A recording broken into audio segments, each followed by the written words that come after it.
Hello and welcome to Explicit Pleasures on Big Door Radio. I'm your host Ray, and we have an awesome show for y'all this evening. Our topics are: what is your definition of cheating, and how little is too little to spend on a date? Hello, ladies. Hey there. How y'all doing? It's Tuesday night. Girl, I am excellent.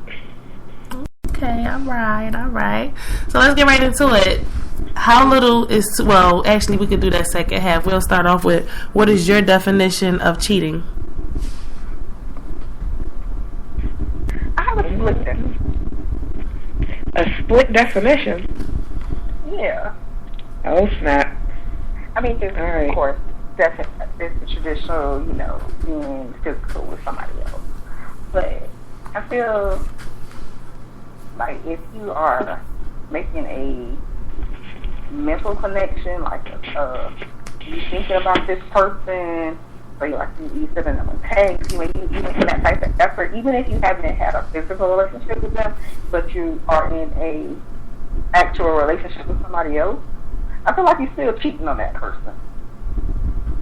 And I feel, and to me, that is more of a serious offense than the actual physical act. Like because you could just fuck anybody. It's not really, niggas fuck all the time and they don't have no feeling behind it. But once you actually put forth a feeling with that fuck, or put forth a feeling before you even get to the fucking, then it's like, that's some deep shit. I definitely agree with that. That whole emotional element going into it, that takes it even beyond cheating. At that point, it's just, I don't even know if there's a word for how bad that is for real. I think it's way worse than the physical stuff. But even having said that, I think that I think that my definition is maybe a little bit more strenuous. I feel like you shouldn't be kissing anybody. You shouldn't be giving anybody of the opposite sex no alone back rubs and shit. No. You know what I mean? All of that stuff is over the line for me. Okay.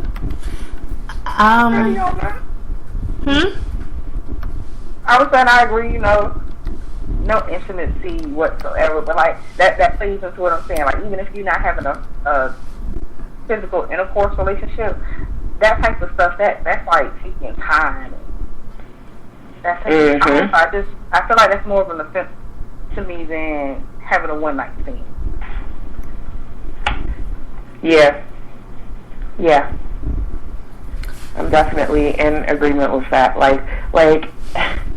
And, I know this is taking it, further than where I am in my life right now, but just thinking about it, when a man says, okay, I want to marry you, he's essentially saying, I want to give you the rest of my time.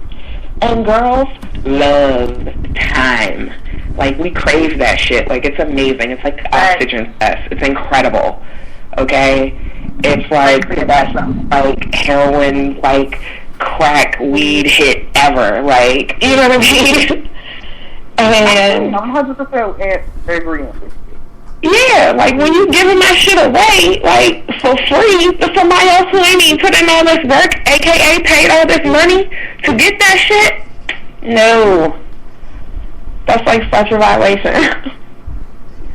It's almost a bit, I don't want to use betrayal, because you never know, really how deep it is, but it is a betrayal, No, betrayal exactly fits what it is, because it's nigga, you did this behind my back. This was something that you thought about, you sat down and planned. You're right. Man, I tell you, there's, I think that there's a school of people who have and it could be, I'm not certain if it is, but it could be the same school of people who feel like oral sex isn't sex, which is why they feel like getting a blowjob or getting head from, you know, someone who is not your spouse is not cheating. Have you ever heard this theory? I have, and I think those people are something. I don't know if Did you say you think those people are dildos? Possibly that as well. I mean, because I thought that was hilarious. Like, sex is sex. I don't care what it is. I think any it's form of sex with somebody outside of somebody that you committed to, that you verbally committed to being in a relationship with, whether it's boyfriend, girlfriend, giving somebody else your last name, it's cheating. I think it's I think personally it's about the couple's definition of cheating, because polyamory is definitely coming a little bit more to the forefront. A lot more people are open with letting people know that they are in a relationship with more than one person. Everyone know they have boundaries, no secrets, and no jealousy. So I think that it's the couple, because you have some couples that consider any kind of sexual contact, oral sex, any kind of sex is cheating, whereas you have some people that will not tolerate you having an emotional bond or relationship with someone else. They feel more cheated. I'm one of those people. I would probably be more hurt knowing that my partner is emotionally attached to someone else other than me, because I feel like I want to be your best friend. I want to be the one you can talk to and confide in, as opposed to, like, even when you pissed at me, I want to be that person. Yeah, exactly. As opposed to it would be easier for me to forgive, I guess. I think it would be easier for me to forgive if it was sex without any kind of emotion, where it's very possible it was a one-night stand that might not happen again, as opposed to someone he's been sitting on the phone with for months and months and confiding about his sick mom and his dead dog and just issues with us, etc. You know what I mean? Because exactly, it's a little harder to break people that have an emotional connection away from each other than it is that had sex and just left. So I think it's pretty much the people. You have people in a lifestyle, they are in the same room while their spouse, fiance, girlfriend, or boyfriend is having sex with someone else. They don't look at that as cheating because the lifestyle that they live, you feel me? Whereas you or I, well, not me personally, but someone else may look like he's cheating on her right in her face, you feel me? So I think it's pretty much about the couple and their boundaries and their rules on what is and isn't cheating. I mean, I definitely, I'm in agreement with that. You know, every mold does not, or every person doesn't fit every mold or whatever. I don't know. Right. But yeah, I mean, I could definitely, see where, a situation like that will warrant different behavior. But really, what I think at the end of the day, it boils down to is, stuff you wouldn't tell your partner because you think they're going to get mad. Yeah. And I really think, that's, what it really, really boils down to, across the board for everybody. You know what I'm saying? No matter what kind of relationship situation you're in, if you have an interaction with another person and you're like, holy crap, if, Joe found this out, he would be pissed. Yeah. You know what I'm saying? Those kinds of situations. I think that can be, the most broad answer that I can give this evening. No. And kind of to piggyback off of what Miss Dill was saying, is that I've actually been in lifestyle at events and parties, and I've seen where so-called open relationship couples has actually, and it's been on both parts, because most people are like, I bet you it was the girl, I bet you it was the girl. But it's been on both ends where at first they're watching it, but if the other partner seems to be enjoying it too much, they get offended. They get upset about it. Wow. So sometimes they haven't fully outlined or defined what their relationship actually is. And like at one event, I actually saw the guy like literally pull these two people apart and drag her out. And it was like, but she was at a party. What would you expecting? This is what goes on at the party. Like, they didn't give you the outline of what's going on, so how could you be mad? Well, but, you know, other than she was cheating, or I guess her enjoying it made him feel insecure. I don't know. Well, you know, at those parties, I've been to a lot of those. I go to those parties, and at those parties, sometimes you don't have to participate. You can just browse and have drinks and socialize other than just sex. And what ends up happening when you have situations like that, that couple, 9 times out of 10, it may have been a situation where some boundaries were overstepped between that couple. They may have had rules, babe, we just going to go and watch, we're not going to do nothing tonight. And he or she may have overstepped the boundary where the other person was uncomfortable or upset about that. Because we know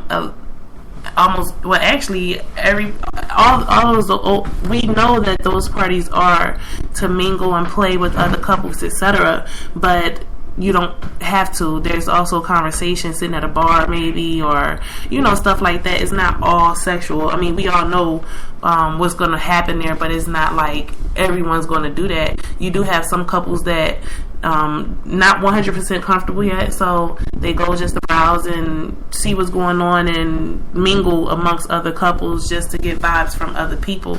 So what may have happened in that situation was the rules were overstepped and someone got mad. And that's possible because you're like, okay, even if they decided they were going, because at the parties I go to, they call it playing. Even if they decided they were going to play, maybe it was no DPing or it was no something, and that person went just like, fuck it, I'm here, so I'm going to do it all. And I think even in those type of open type of relationships, the boundaries get blurred really fast. But I think that takes us all back to discussing our expectations with our partners, you know what I'm saying, before we get into anything. Like before we get into a relationship, discuss what's up. Before you get into bed with somebody, discuss what's up. Before you bring other people into your bed, like, you have to have those conversations. And when people don't have them, or they address something, but they're just like, well, that'll never happen, you know what I'm saying, and kind of just brush it off, like stuff like that makes it complicated. It definitely does. And there are sometimes people as well who are, gung-ho about a thing, and they're like, you know what, I'm going to give it a try, let's do it, all right, cool, blah, blah, blah, blah, blah. And then when they get there and they see the reality of it, they might not realize that, holy crap, I have strong feelings in the other direction, That's also a factor as well. Some people get, cold feet. I think it's also about respect, because you can make those rules pretty much like Just Create was saying. I think it's about respect, because you can make rules and then as soon as you get in the party, all that shit go out the window. So it's about respecting your partner first and foremost, that you're going to abide by the rules that you both put in place first and foremost, because I was at a venue, a lifestyle venue, and I saw a couple, a husband and a wife, and we were mingling, having a good time, and the wife went and got on a pole and she began to dance everything, and I was there sipping my drink, and the husband, he called me over. Actually, she saw us talking. She came over. She introduced herself, and she's, just pretty much okayed the situation. When she went and got on the pole, he was like, "Come over here," which I thought nothing of it. I went over, stepped over where he wanted me to go, and he pulled out his phone and was like, "Well, can I get your number?" And I said, "I don't feel like that's appropriate. Ask me for my number in front of your wife." And he, gave me a look like, you got me. So it's about having respect also, because in those situations, she's already giving you a pass and you're still trying to take it, right. You understand what I'm saying, to another level. I mean, she's here with you, she's allowing you to mingle with other women, and you still trying to take it a step further. So it's about respect also that you have for your partner, that you will not overstep those boundaries that y'all put in place. Yeah, I have a friend who is married, has a husband. They've been married for almost 10 years, and they've been in the lifestyle for 8 of those years. Recently being like the last 2 years, no, the last 3 years, she has been having side affairs.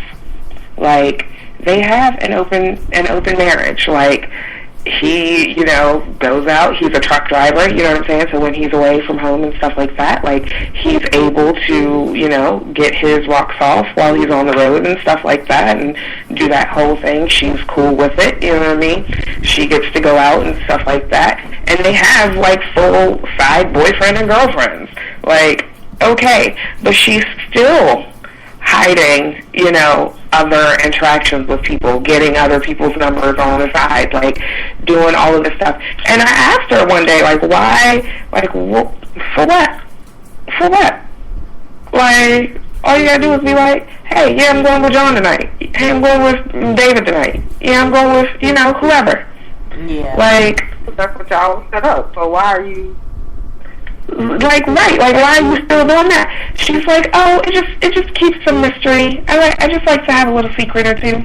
It keeps it fun. Like, no, it doesn't. Not at all. That's when shit started getting fucked up. Yeah. Yeah. And we all know in a relationship, once you lose trust, it's like hell and hot water trying to get it back. So why even put yourself in that situation? I don't get it, but that's pretty much how it is. Have any of you ever taken a guy back after he's cheated? Yes, I have. No. I fucked the guy after he cheated. We wasn't in a relationship anymore. Yeah, I have. I did. Just because you're a bad boyfriend doesn't mean it's not good dick anymore. Exactly. Listen, that shit is real, okay? But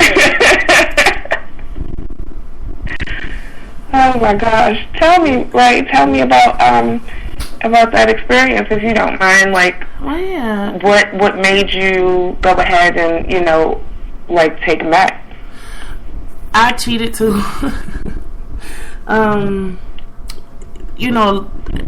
Years and years in a relationship, if you don't work on it, you begin to grow apart. And that's pretty much what happened with us.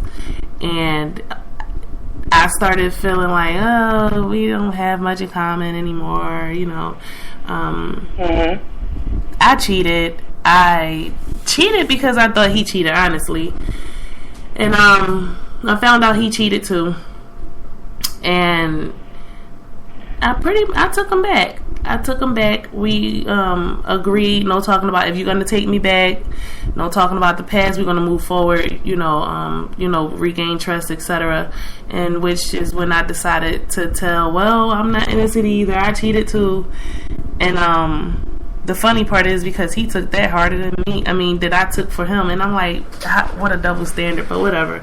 Mm-hmm. How could you? Like, the fuck you mean? You did the same shit. But it's on a whole different level. Yes, it's like, even though I fucked around on you, it still hurt when you cheat on me. Like, really? Whatever. But we moved. Motherfucker. We moved forward from that. We did 4 years after that. Actually, we did 4 years. Wow, 4 years. Okay. Yeah, we was 4 years in, and then we did 4 more years actually. And I must admit, the second half of our relationship was actually better than the first half. Surprisingly, the reason why we broke up is because we did have an age difference, and we really started to grow apart. Excuse me. Between the age difference, me not loving to travel and being a little bit more outgoing, and him being a little bit more laid back, you know. It was too much that I wanted to do that I know I couldn't do in this relationship with him, you know. So, excuse me, y'all. So pretty much I had to, you know, leave that alone. We're still really good friends and everything, but I did take him back after cheating.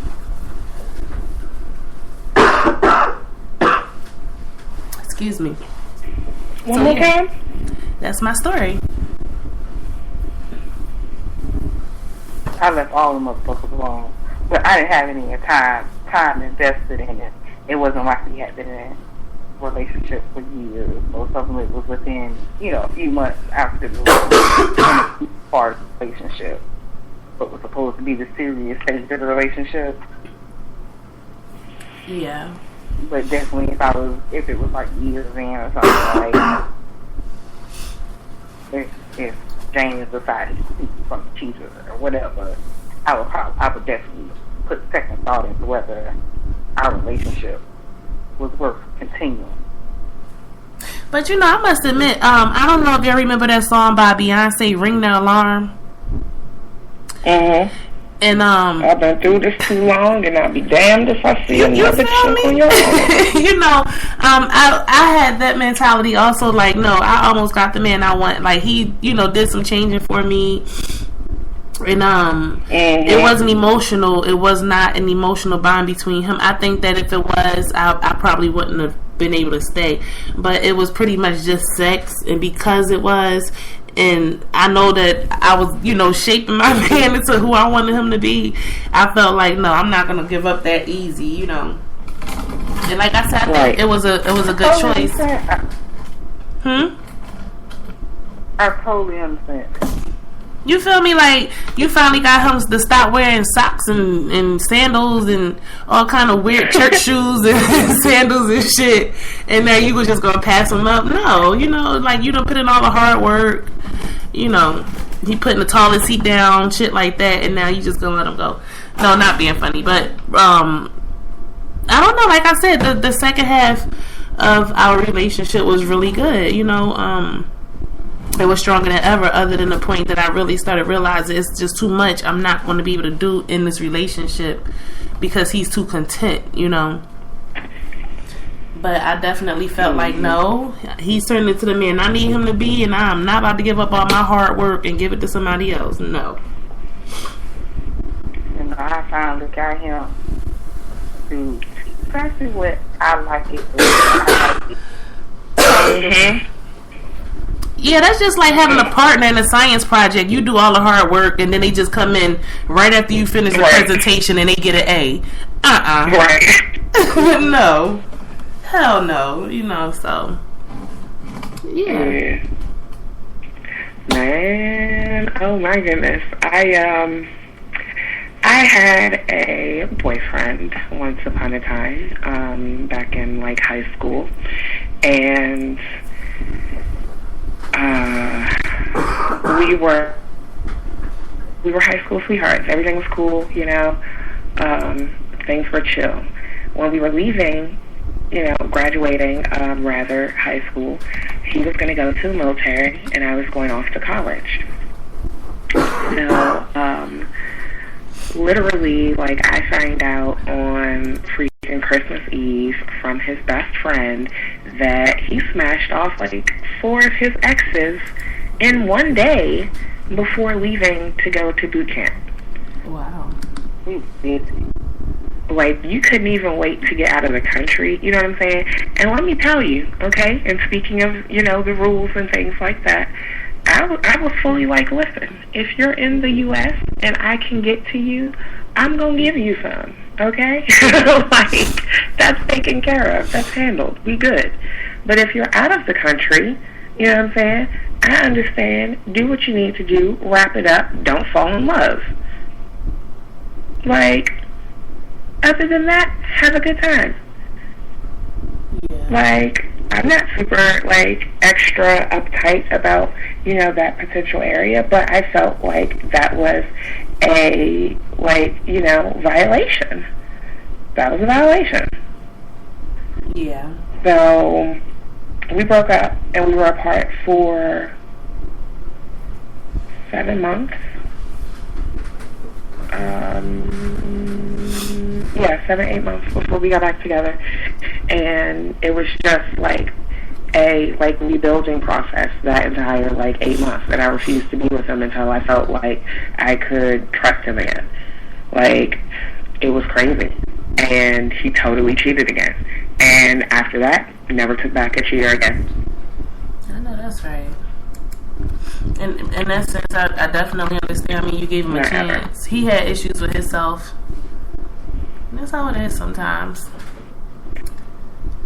His loss, though. One more time, right?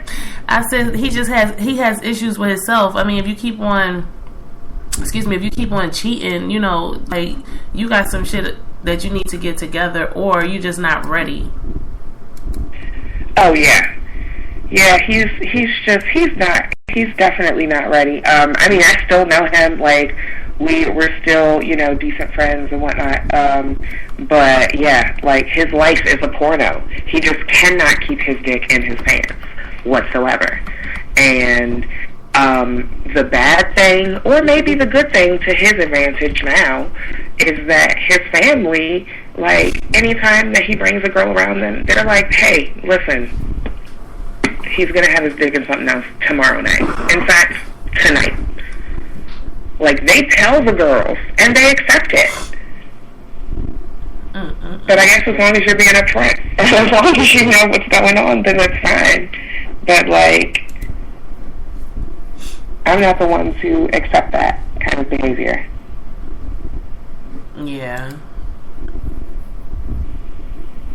Yeah, I mean, it's just too much. It's too much.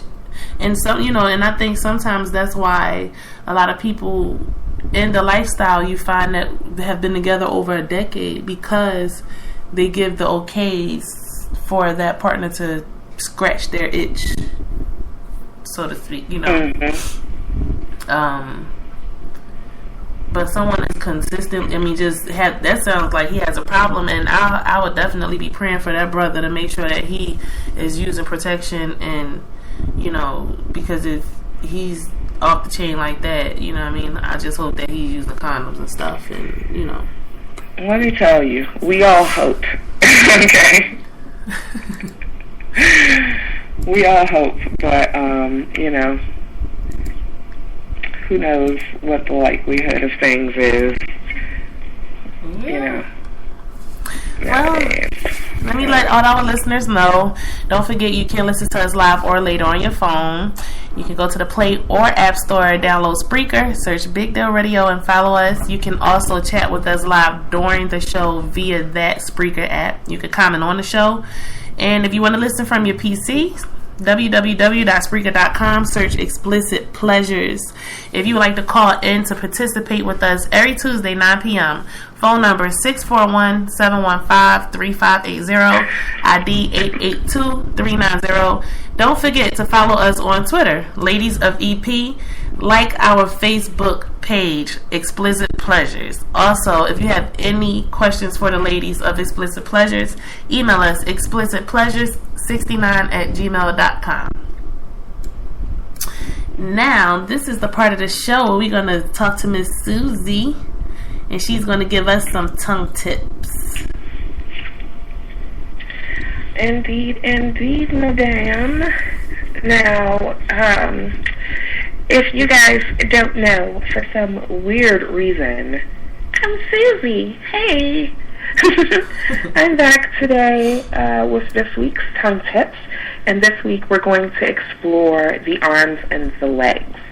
Now, during the act of sex, arms and legs pretty much get neglected, right?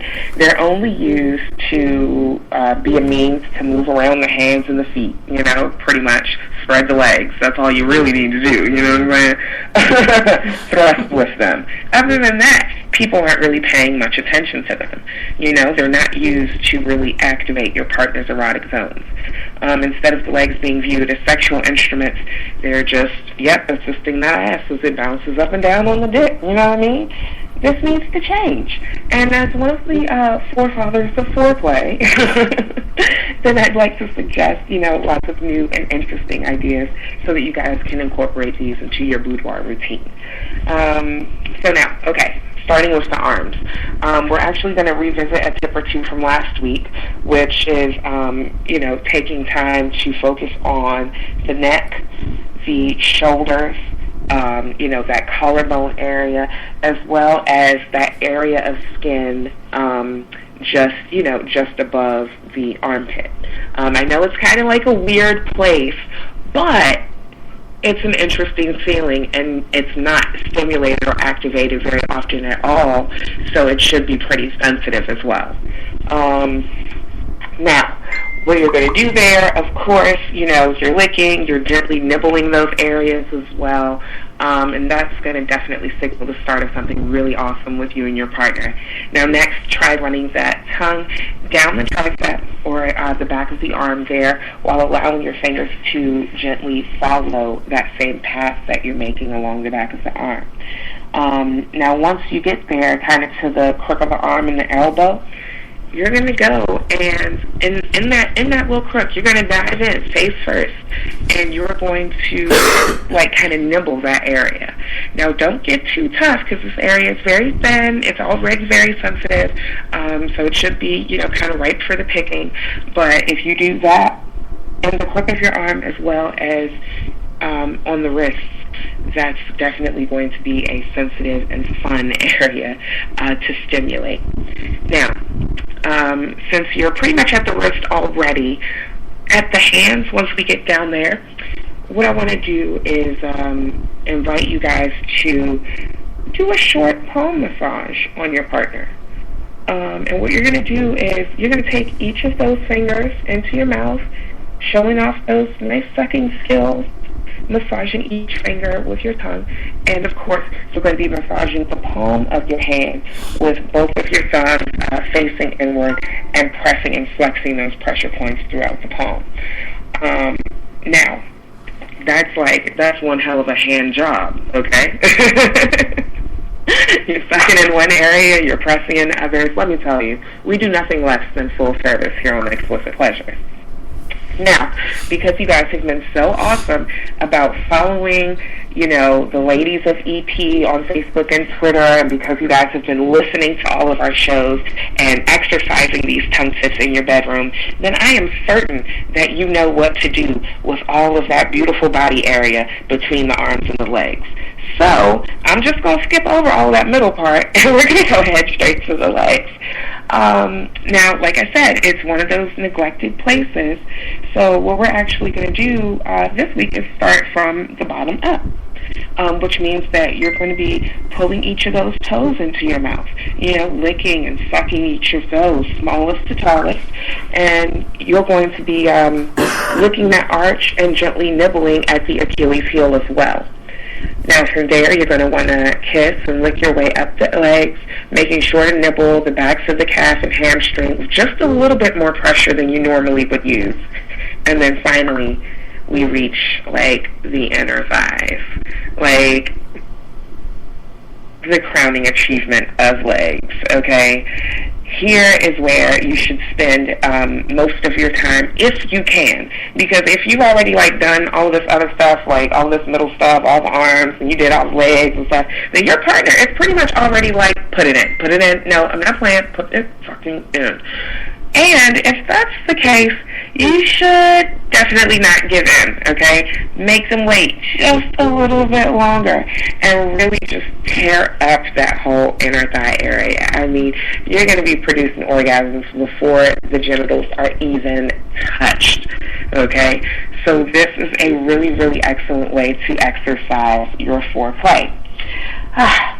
Anyway, so now that we've kind of gone through all of that stuff, quick reminder as well, when you're kissing up those knees, make sure to kiss all the way up to that beautiful crease that's right there where the legs meet the genitals, where your legs meet your junk, okay?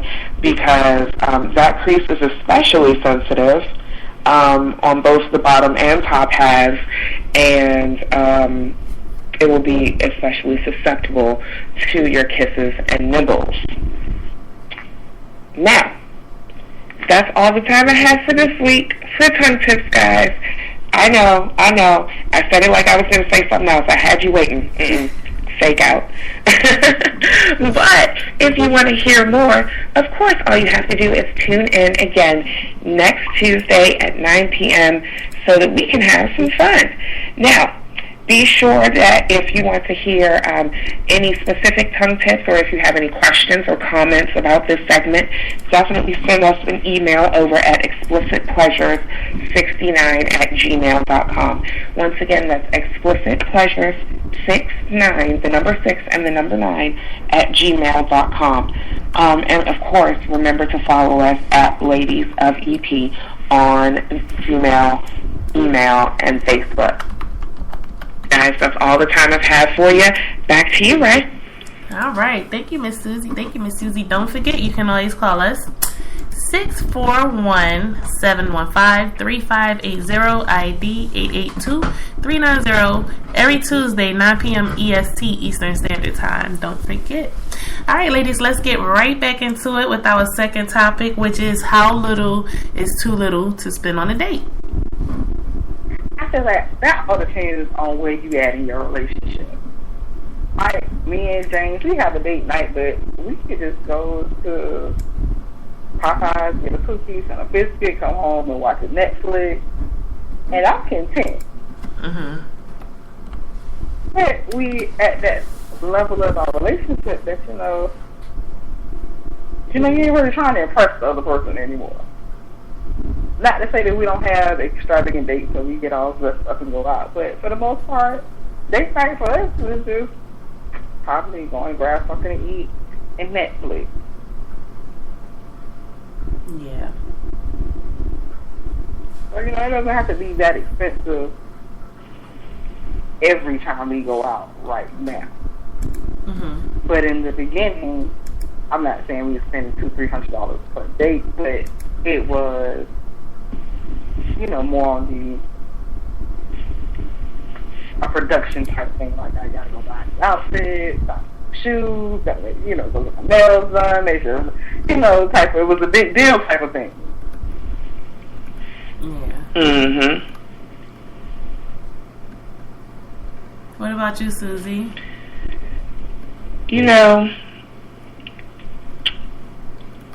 I really feel like it's all about the connection. I think that, of course, it's nice when a guy sends, a whole lot of money and all this extra stuff, and, oh my God, there's, a limousine, and he bought me, 18 million red roses, and, all of that stuff is great, okay? But if you get to dinner and this guy has no conversation, and you guys have no connection, and there's nothing that's sustaining you other than the fact that this is, the best fucking filet mignon that you've ever had, if that's the only thing that's good about the date, it doesn't matter what amount of money he spent. He could have just took you to McDonald's for all that. Yeah. Okay. Even, you know what I'm saying? So, I don't know. So even if I'm meeting a guy for a first date or something, it just just look presentable, How about you look nice? Put a little effort into how you look. Okay. We can make lunch, we can make our own lunch and go on a little picnic in the park and just take a walk for a whole rack of hours. And as long as the conversation is good and the company is quality, then I'll be content. That would be the thing that's going to make me happy. Well, I think, I don't think the price is that much of an issue, and I'm gonna tell you why. Because I think, for instance, One Spark here in Jacksonville, Florida, I think that's a good example. One Spark is a place where there's a bunch of vendors, art, events, etc. downtown, and you just stroll the streets and you listen to people make their music, watch people paint, watch people dance. And you may stop at a food truck and get a hot dog or something. You know, I think it's more about the time that you're spending together, as opposed to you like, oh hell no, this nigga just bought me a hot dog. You feel me? Like, I just think it's about the time spent more or less than actually putting the amount on the guy. You know, like what he's spending on me. I don't know if that makes sense to y'all. I get what you're saying. Yeah, you know, I'm not really into like, okay, well, he just took me here so he don't have to spend that much money. What if we had the time of our lives together, and then 2-3 years from that we still go back to that specific date, and it may have been the cheapest date. You feel me?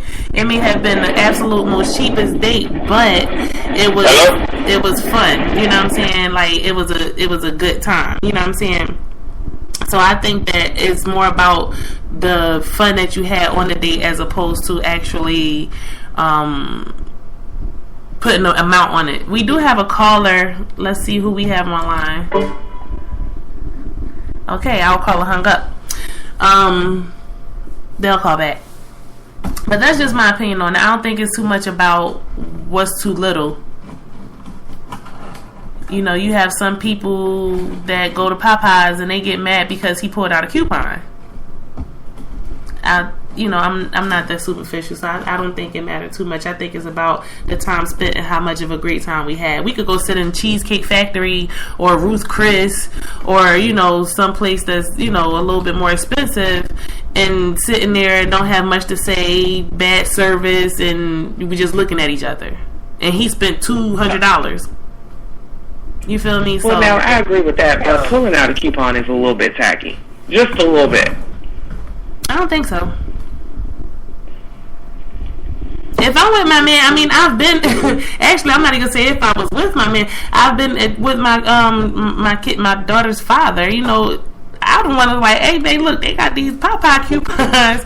Let's go hit Popeyes. You know, that's in a relationship. Yeah, I mean, that's in a relationship. On the first date or something like that. Okay. So you're talking about dating, weird. Like, okay, because people in relationships still go on dates. So I'm thinking you're talking about, you know, dates, period. So we're talking about first dates. You're not in a relationship. That's what you. I mean, I'm just saying. From one spec. Well, I'm talking just in general, I guess, for me, but. Well, I mean, in general, like, you know, like just said, you know, she's engaged. You feel me? And she still have date night with her fiance. So you think it would be tacky if he or he pulled out a coupon? No, I agree. In a relationship, all cool. Yeah. You know what I'm saying? Everybody knows what's going on and everything like that. Like, everything's straight. You know what I'm saying? Like, personally, I would feel a little guilty, especially if he's like, no, I'm going to pay for your dinner, you know what I'm saying? But he's like pulling out a coupon. I feel like I'm putting him over his limit for the week. I'm like, damn, should I throw him some gas money on the way home? I was like, you know what I'm saying? That's how I'm feeling. Because now I'm a little bit worried. Well, I mean, you know, that's something he got to deal with. Don't offer to take the chick anywhere. You know, if you know it's a limit on your pockets, then be a little bit more classy about it. Hey, you know, I wanted to take you out to Chipotle or something. You know, don't sit up there and know that you got a limit on your pockets and then tell her to choose. And then now you looking crazy. Right. You feel me? So, I mean, it's okay to be specific. A woman's not going to, I mean, you have some women like, oh, I don't like that. Okay, well, how about this? Which is something equivalent to, you know, the restaurant you chose in your price range. But, if, you know, don't overdo it, because I'm not, if I'm on a date with you, I'm not going to feel bad if you tell me pick and I have a taste for something that you may not be able to afford. If you know that, then you the one say, hey, I want to take you here. You know. Yeah, and personally, it's a little more impressive when a guy has a plan. Because I'm so fucking tired of guys just being like, oh, so what do you want to do? Oh, I don't know what I want to do. What do you want to do? Let's just hang out. Let's just chill. Like, I don't know, since we can't figure out anything. Like, you know what I'm saying? Like, what? Like, cut that whack-ass narrative and come up with a plan. Like, if you really want to see me, make a fucking effort. Yeah. That's how you really feel, Susie. I'm sorry. I really don't like dating. Okay? Like, I don't. Full disclosure. I really, really don't. Because you have to, you know, just figure out, like, a new person, like, every 6 months or whatever it is, however often you date or whatever, you know? And it's just like, ugh, that process is exhausting. And I would just much rather deal with one person and their stuff and just kind of know what I'm, you know, getting into and, like, and be good, you know? Yeah. I don't know. I feel you on that.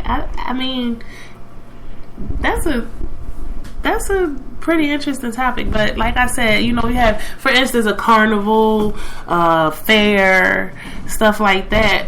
Like, how much really do you really expect someone to spend at a place like that? You may walk around, get a wristband, get him a couple of rides, where when at the end of the night he realized, damn, I only spent about $25. You know what I'm saying? Like, I think it's more about the time that you had with that person and how much you enjoyed each other over how much he actually spent on you. That's my opinion. Yes, indeed, man. And I feel bad for the men that run into the females that deliberately try to run their pockets so they can say, girl, he spent $200 on me. Like, that's just like, with that attitude. Gold digging. Yeah. Not to say, those be those women who are only on that date to see what they can get out of that person. They wasn't really interested in the date itself. Yeah. But that started at the pre-interview when he came up to talk to her. Exactly. Like, those girls are like, oh, well, what kind of car are you driving? Where do you work at? Like, well, they rattle off, like, I have seen this shit happen. They rattle off, like, 25 questions off the top. Yeah. And if you stutter on one of them bitches will act like you don't know the answer, Fuck that. I know bitches who can look at you, and even if you don't have to have on flashy shit, like, they know that you got on a, which can be, it don't have to have a big Gucci. Right. Oh, them shoes ain't regular shoes. Those are limited edition, 2007, you know, yes, blah, blah, like, blah. Yes. Like, damn, bitch. Yeah, that's... Like, yeah. how the fuck do you know this? Like, but you ain't got no damn job, though. You done put together a whole spreadsheet for a motherfucker about what he got on, but you ain't got no goddamn job. Right. Ain't never owned a pair of Jordans in your life. Know what the ones look like from the 7s. Know what the 7s look like from the, I don't know, 20s. I don't know. I couldn't tell you what the first edition, the last edition, none of that shit. I'm like, they shoes. He got all shoes? Are his toes sticking through them? No. Are they taped up? No. Is the shit falling apart? No. He good then. He walking right. That's all I ask. Just make sure your shoes is clean. Yeah. Right. Then there goes the second part. Don't have on a pair of $200 fucking shoes and take me Burger King. I'm sorry. I'm not superficial. I don't have to have an extravagant date. But it's just some shit I ain't gonna understand. Don't come at me with D-class shit. You done spent, Yeah. What you mean? He clearly spent the food money on the shoes. Why don't you understand? So you mean sacrifices got to be made, baby? Yeah. I don't know. I mean, you want me to look fly out here representing you in these streets, or you want me to look like a bum and take you to nice dinner? It's on there. Yeah. That's pretty interesting. I'm happy I've never ran into nobody like that, honestly.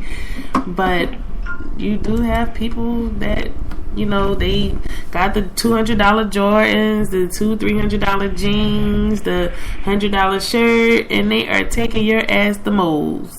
Welcome to Moe's.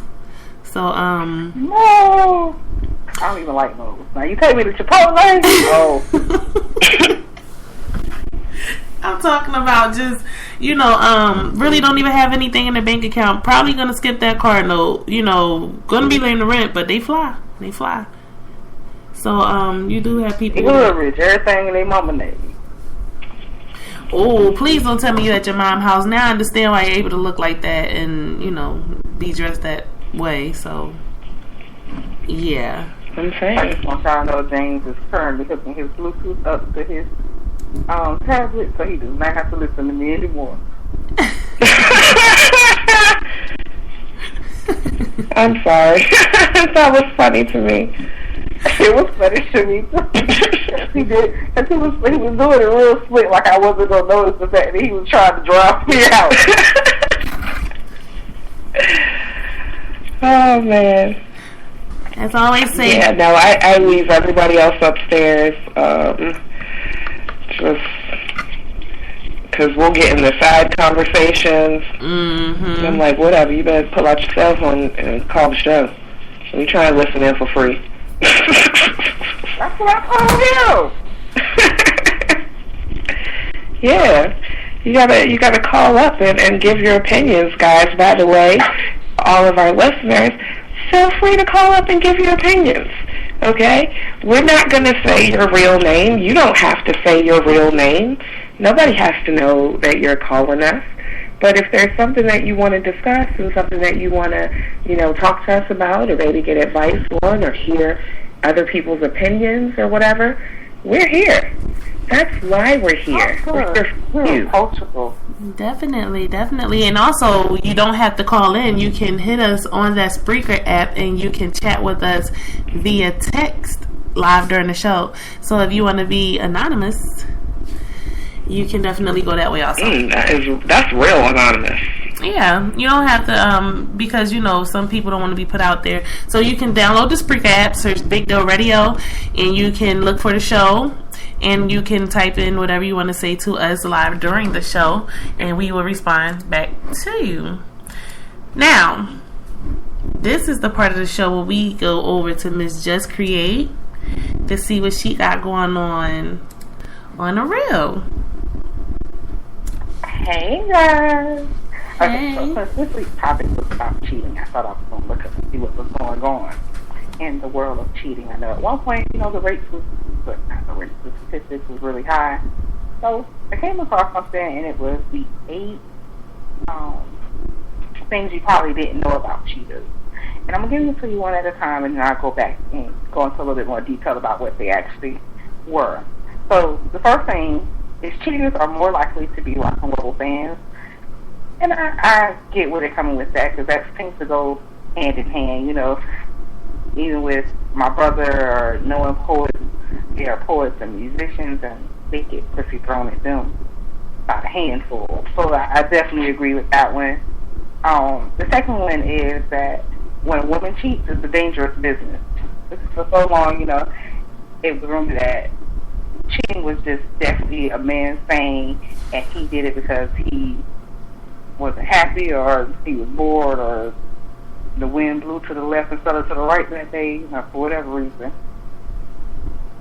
Then the third one is cheaters are actually happier in their relationships. Like most people, it's a misconception that there's something wrong with the relationship that they're in, so that's why they cheat. But 9 times out of 10, or at least 8 times out of 10, that person doesn't necessarily have to be unhappy in the relationship. It's just, I don't know, the wind blew to the right, like I said, instead of the left that day.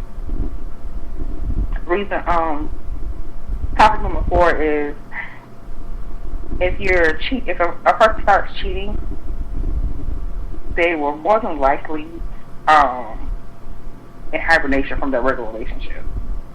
Like, not necessarily bad because the relationship was bad itself or anything like that. It's just maybe they weren't having sex. He wasn't lighting her fire anymore, or whatever.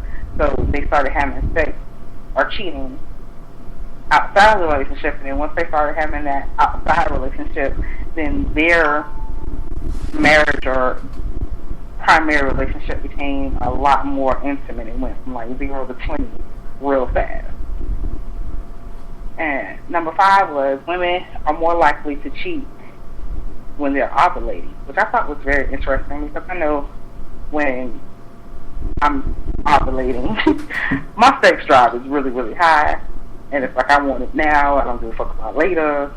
But I guess I can understand that being a reason or a cause of cheating. I don't know. Say, you know what, I think I'm going to cheat today because I'm ovulating, but I can understand sex drive being higher. 6 was men will cheat to fix their marriage. Now that one I want to come back to. So I'm going to number 7, and that was cheaters usually cheat with someone they already know, which is totally true.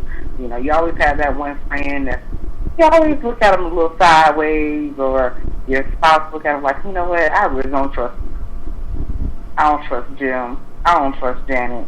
There's something about them I can't put my finger on, and that's usually when the cheating happens. If it happens, they be the ones that it happened with. And number 8 is cheaters don't want to get caught. Now, I don't too much agree with that one.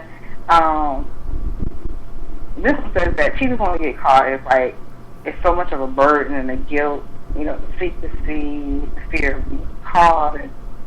But if you fear being caught, then why are you cheating? Because essentially, whatever you do in the dark comes to the light.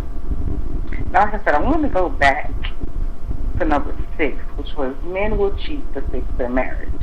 And under that one it says, it may sound like the most ridiculous thing in the world, but according to marriage and family therapist Susan Mandel, men who love their spouses think that by going outside of their marriage, they can save it. Perhaps it's a difficult concept to swallow, but in their brains, they think that they have it all and therefore will lead to less of a longing for something else. I don't agree with that. That was like one of the one things on the list of 8 that I did not agree with. Like, how could you feel like bringing somebody else or having a physical relationship with somebody else to make something better?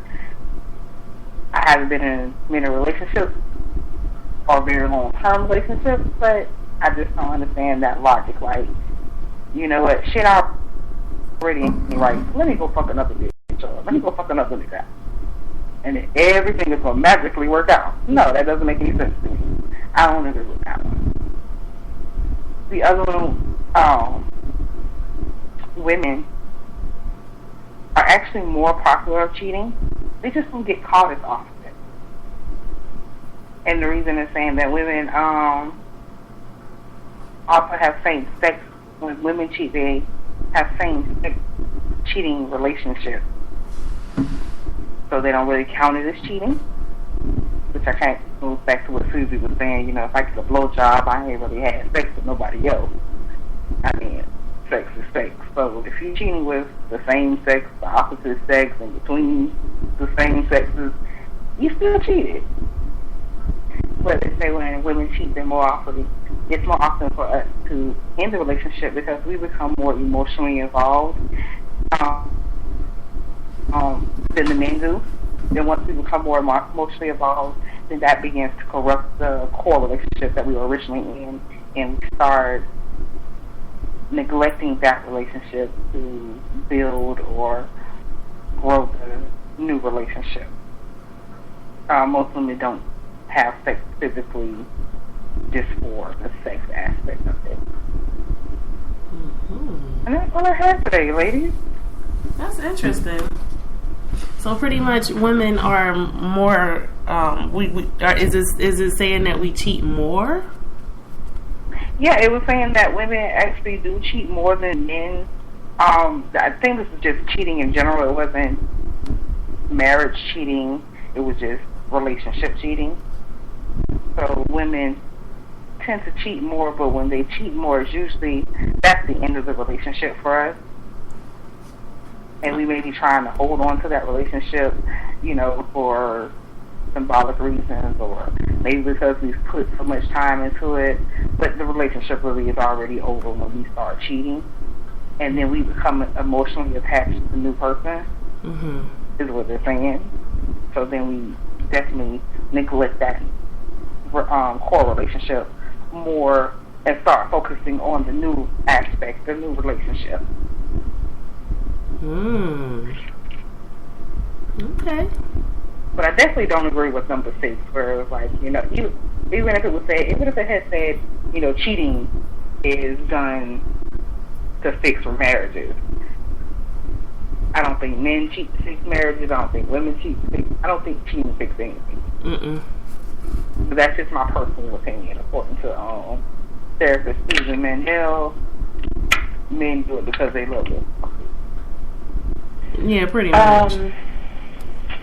I know that this is going to sound really weird, or maybe not so much, but there is a school of thought out there where, there are 2 schools of thought, actually. There's one where, if she knows, that I'm, kind of sleeping with other people, and she decides to keep me, then, we're pretty much just going to have, like, this unspoken agreement where I can just smash other people, right? And then there's this other school of thought where it's like, okay, cheating, like, sleeping with someone else is going to help me come home and have fresh eyes, looking at the situation new. Because I'm going to be like, oh, that's different. Oh, I never noticed that before. It's going to be rediscovering, my wife or my girlfriend or whatever all over again. So those are just some of the schools of thought that I have heard of dealing with that in terms of making it better. So it really depends, because better is a subjective term, you know what I'm saying? So it really depends on who you're talking about it being better for and in what terms. Because for a cheater, if they're expecting kind of a free pass after they do it once, or, at least some kind of arrangement where it's like, well, you know who I am. You know what I mean? One of those things, then it kind of becomes a beneficial situation for them. Yeah. I mean, I'm open to anybody's train of thought or open to anybody's ideas. Logically, I can't make what I think is logically logical to you, nor or vice versa. I just don't see the logic in that. Oh, girl, let me tell you, I don't think it's logical either. But but each their own, I suppose. Yeah, but for the men or women who feel like cheating is going to be all the answers, top dog in. Hey, let me know how that works for you. Because I killed them. Now, you guys, I do have a question for you. And this one is with dealing with those in-between times, okay? Because I've actually... I'm sorry, because I think it's hilarious. I actually, had a boyfriend, okay? He's an ex-boyfriend. But the reason why we broke up is because he found out that I slept with someone while we had broken up during a previous, breakup. Does that make any sense to you guys? Essentially, in the long-term view of things, we took a break, and during that break, I fucked somebody else. And when he found out, way later, he was upset about it and ended the relationship. Okay, Susie, you might think I'm so iffy, but I love Friends. Friends is my all-time favorite sitcom. You say you love what? Friends, the sitcom Friends. Oh, okay. Okay, so on the show Friends, Ross and Rachel, which Ross has been in love with Rachel. Yes, girl. I love them. Okay, so Ross had sex with somebody else when they were on a break. And everybody accused Ross of cheating. Ross didn't think he was cheating because technically they wasn't together. Mm-hmm.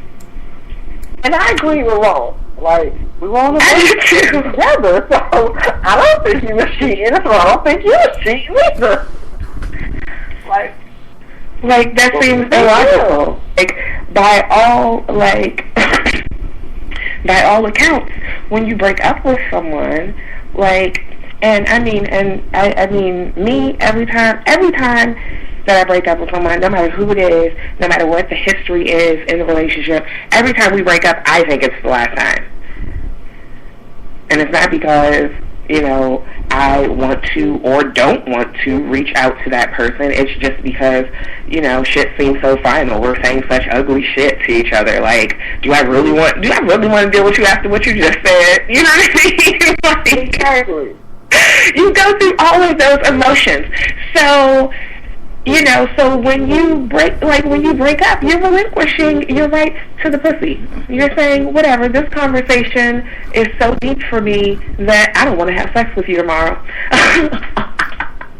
Or the day after that.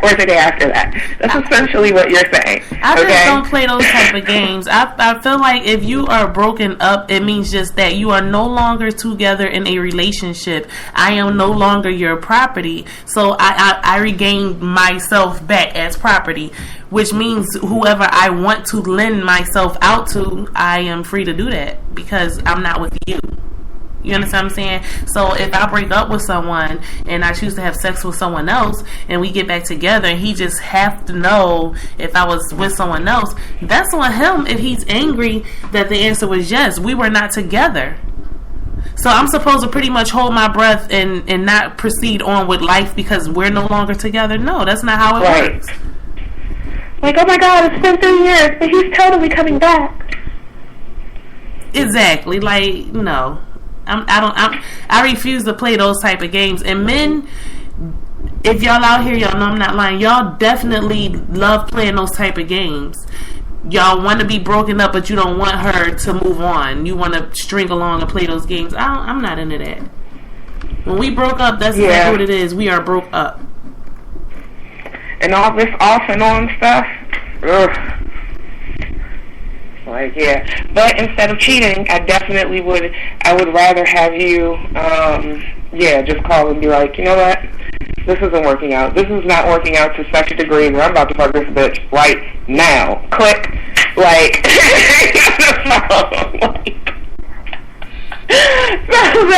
so I'll be like, okay, you can't come back tomorrow, obviously, but at the same time, I'm also spared the expense of you having to come back home tomorrow and then lie to me to my face and then maybe continue that lie for a year or 6 months or whatever, Yeah. Save me the trouble. Get your pussy. Pretty much. I'm sorry, was that too crass? Not at all. Pretty much. No. Not at all. I always overstep that line. I don't know where that damn thing is. Girl, there's no such thing as overstepping the line on explicit pleasures. The only thing we ask is you don't use any kind of homosexual slurs and, be respectful. So you didn't cross the line. Oh, not at all. Not at all. But this is the part of the show where I must remind you to download the Spreaker app. Go to your Play Store. Go to your App Store. Download Spreaker. SPREAKER. Search Big Deal Radio and follow us. You can also chat with us live during the show via that app. If you want to listen to us from your computer, www.Spreaker.com. Search Explicit Pleasures and bam, there we go. Every Tuesday, 9 p.m. EST. Call us 641-715-3580, ID 882-390. Also, follow us on Twitter, Ladies of EP. Ladies of EP. Facebook, like our page, Explicit Pleasures. Go say something on our page. Let us know what you think. Email us, explicitpleasures69@gmail.com.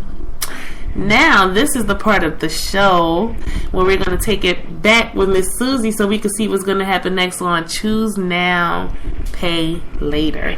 All right, Miss Susie. Alrighty, guys. What's up? It's your girl, Susie, and I am back this week with another installation of Choose Now, Pay Later.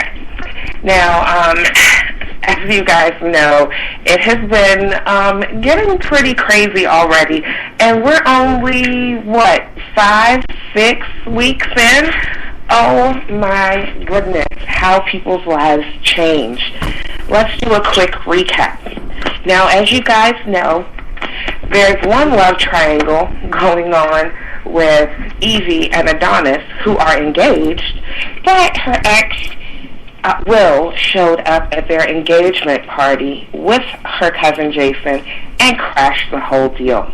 Now, after they saw each other just one time, Will and Evie decided to start sneaking off together, not to have sex, but just seeing each other, having more of an emotional affair, taking each other in, going on mini dates and picnics, all types of crazy stuff right under Adonis's nose.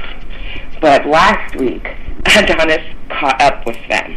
Not only did he catch them on a quiet date in the picnic parking in the picnic, but he also ran over there and attacked Will in the process. Now, last week, Will recounted the tale to Jason, who was stuck at home babysitting all of his kids, all at one time and all alone. Now, this week, we're going to check in with Jason's Aunt Carla. Now, as you guys remember, she's the 40-something single but not so single lady that's having a midlife crisis and totally living with the guy that's married to another woman that's in the same state. Ugh, this is so messy. So anyway, let me tell you guys, Rick and Carla having a good time. Things were wonderful once he returned home from work. Every day they would just stay in together, spend time together. He had really gotten things under control once he started spending more time around the house. Things were really starting to normalize for them. Carla still went out on the weekends, and she was still getting a little crazy, but that was slowly but surely kind of reeling itself in, or so Rick thought. What ended up happening was that poor Carla decided that she was going to go out on Friday night this week to a new place with new friends. Rick did not like the sound of this situation at all. So he made her give him all of the details, and she went about her merry way. So while Carla was at the club, popping and locking and dropping it low, she ran into Frederick. And Frederick was sexy. He was this tall, old school, light-skinned, curly-headed guy. He just came over there all smooth. Hey, baby, you want to dance? Of course she did. So she and Frederick danced the night away. At the end of the night, they're sitting there, drinking their drinks, laughing over in a dark corner by themselves, exchanging their information, as Rick walks over to the table. He doesn't even say a word to Carla. He introduces himself to Frederick, shakes his hand, looks at Carla, and takes her hand. She willingly gives it to him, and they walk away without Carla saying not another word to Frederick. They get outside and in the car.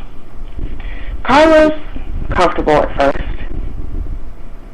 They're riding, and as they make their way home, she starts to question Rick's actions. But Rick is not having it. I just caught you trying to talk to another man. You were giving him your number, for God's sakes. I bet you would have given him your panties, too. I'm a grown woman, Rick. You're married, Rick. I don't have to take this from you. And just as those words rolled off of Carla's lips, she and Rick pulled up to their house to see Rick's wife, Stephanie, sitting and waiting on the porch. Now, of course, guys, I would love to tell you so much more, but I must say that I am out of time for this week. So, what you'll have to do is keep listening in to Explicit Pleasures, and of course to Choose Now, Pay Later to find out the thrilling conclusion of this particular tale. Hopefully we'll see you guys next week. And of course, we know that you're already following at Ladies of EP on Facebook and Twitter, and that you're going to go ahead and shoot us over an email at explicitpleasures69@gmail.com, because we know that you have questions and comments and all types of things that you want to say about the show. So go ahead and send that over. One more time, that email is explicitpleasures69@gmail.com. All right, guys, that's all the time I have, so I'm going to pass it over to you, Ray. All right. Well, we'll just have to keep on listening and see what happens next. Well, this is the part of the show where we're going to tell our listeners goodbye. So I like to always end the show with everyone saying something to our listeners. Who want to go first? I go first. Just create. Just saying in line with today's topic, I feel like if you're at that point where you want to treat, you're contemplating it, go ahead and have that discussion with your partner and see if it's not time for you guys to do something different. Not necessarily break up, but maybe do something different where you guys are more, both of you are happy. So cheating doesn't have to be an option. Or if you want to be in that open relationship, then you can definitely discuss that and see if that's an option. But at all times, always say, do what makes you happy. Always be happy. Mm-hmm. All right, guys. Well, as you know, this is Miss Susie. And the thing I want to leave you guys with tonight is to participate. Like, get in there, send us your questions, tweet us some stuff. We really want to know what you guys are thinking about and what topics matter to you. We might be covering something close to something that you want to talk about, but maybe we're not just getting it just yet. Let us know. We're always available, and of course, as I said earlier, we are here for you. Not only for your entertainment, but your edutainment. So, of course, again, reach out to us at Ladies of EP on Facebook and Twitter. Yes. I'd like to thank all of our callers, all of our listeners. Keep tuning in, keep listening, let me rewind. First and foremost, safe sex, wrap it up. Please continue to practice safe sex. Thank you for all our listeners, all the support of the show. Thank you, lovely ladies, for being a part of the show. Have fun, live. Like, life is short, so the people that died today, they had plans for tomorrow. So they always think about that. Thank you for calling, thank you for listening. I'm sorry, y'all, I'm kind of all over the place. Thank you for listening, everyone. Don't forget, you can always call us 9 p.m. Eastern Standard Time, Tuesday, 641-715-3580, ID 882-390. Email us, explicitpleasures69@gmail.com. And as usual, as always, it's been our explicit pleasure. Bye. Good night.